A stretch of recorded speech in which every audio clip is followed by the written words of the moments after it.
Social Cs میں آپ سب کو خوش آمدید کہتے ہیں۔ ویڈیو شروع کرنے سے پہلے آپ سب لوگوں سے گزارش ہے کہ جن لوگوں نے ہمارا چینل سبسکرائب نہیں کیا، مہربانی کر کے ہمارا چینل پہلے سبسکرائب کر دیں اور اس بیل آئیکن کو پریس کر دیں تاکہ ہر نئی آنے والی ویڈیو آپ کو بر وقت ملتی رہے۔ تو چلتے ہیں ہم اپنی ویڈیو کی طرف۔ حضرت بلال رضی اللہ تعالیٰ عنہ سے ایک دفعہ کسی نے پوچھا کہ آپ نے پہلی دفعہ حضور نبی کریم صلی اللہ علیہ وآلہ وسلم کو کیسے دیکھا؟ بلال رضی اللہ تعالیٰ عنہ فرماتے ہیں کہ میں نے مکے کے لوگوں کو بہت ہی کم جانتا تھا، کیونکہ غلام تھا اور عرب میں غلاموں سے انسانیت سوچ سلوک عام تھا۔ ان کی استطاعت سے بڑھ کر ان سے کام لیا جاتا تھا، تو مجھے کبھی اتنا وقت ہی نہیں ملا کہ باہر نکل کے لوگوں سے ملوں، لہٰذا مجھے حضور پاک صلی اللہ علیہ وسلم یا اسلام اور اسی طرح کسی چیز کا قطعاً تعلق یا علم نہ تھا۔ ایک دفعہ کیا ہوا، مجھے سخت بخار آ گیا اور سخت جاڑے کا موسم تھا اور انتہائی ٹھنڈ بخار نے مجھے کمزور کر دیا، لہٰذا میں نے لحاف اوڑھا اور لیٹ گیا۔ ادھر میرا مالک جو یہ دیکھنے آیا تھا کہ میں گندم پیس رہا ہوں یا نہیں، وہ مجھے لحاف اوڑھے دیکھ کر آگ بگولا ہوا۔ اس نے لحاف اتارا اور سزا کے طور پر میری قمیض بھی اتروا دی اور مجھے کھلے صحن میں دروازے کے پاس بٹھا دیا، یہاں بیٹھ کے گندم پیسو۔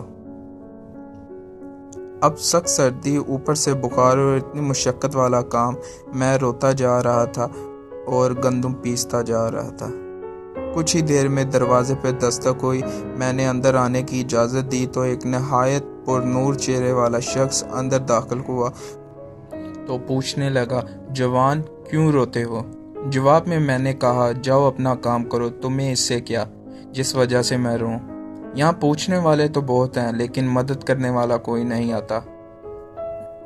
قصہ مختصر یہ کہ بلال نے حضور پاک صلی اللہ علیہ وسلم کو کافی سخت جملے کہے۔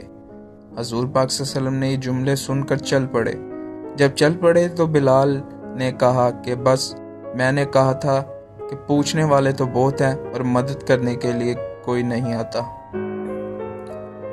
حضور یہ سن کر پھر بھی چلتے رہے۔ بلال کہتے رہے، دل میں جو ہلکی سی امید جاگی تھی یہ شخص کوئی مدد کرے گا، وہ بھی گئی۔ لیکن بلال کو کیا معلوم تھا کہ جس شخص سے اس کا پالا پڑا ہے وہ رحمت للعالمین ہے۔ بلال کہتے ہیں کہ کچھ ہی دیر میں وہ شخص واپس آ گیا، اس کے ہاتھ میں ایک گرم دودھ کا پیالہ اور دوسرے ہاتھ میں کھجوریں تھیں۔ اس نے وہ کھجوریں اور دودھ مجھے دیا اور کہا، یہ کھاؤ اور پیو اور جا کر سو جاؤ۔ میں نے کہا، یہ گندم کون پیسے گا؟ نہ پیسی تو مالک صبح مجھے بہت مارے گا۔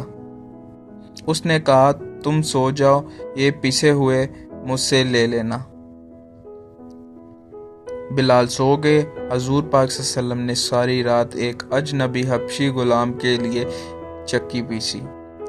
صبح بلال کو پیسے ہوئے گندم ملی اور چلے گئے۔ دوسری رات پھر ایسا ہوا، دودھ اور دوا بلال کو دی اور ساری رات چکی خود پیسی۔ ایسے 3 دن مسلسل کرتے رہے جب تک کہ بلال ٹھیک نہ ہو گئے۔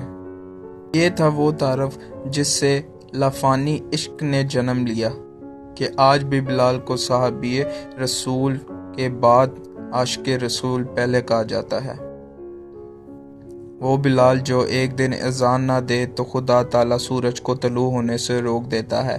اس نے حضور پاک صلی اللہ علیہ وسلم کے وصال کے بعد اذان دینا بند کر دی، کیونکہ جب اذان میں اشہد ان محمد رسول اللہ تک پہنچتے تو حضور کی یاد میں ہچکیاں بن جاتی اور زار و قطار رونے لگتے۔ اصرار اور قوت کا یہ جذبہ اتنا طاقتور تھا کہ اللہ ہم سب کو عمل کی توفیق عطا فرمائے۔ یقین کیجئے اس میں آپ کا بامشکل ایک لمحہ صرف ہوگا، لیکن ہو سکتا ہے اس ایک لمحہ کی اٹھائی ہوئی تکلیف سے آپ کے شیئر کردہ تحریر ہزاروں لوگوں کے لیے سبق آموز ثابت ہو۔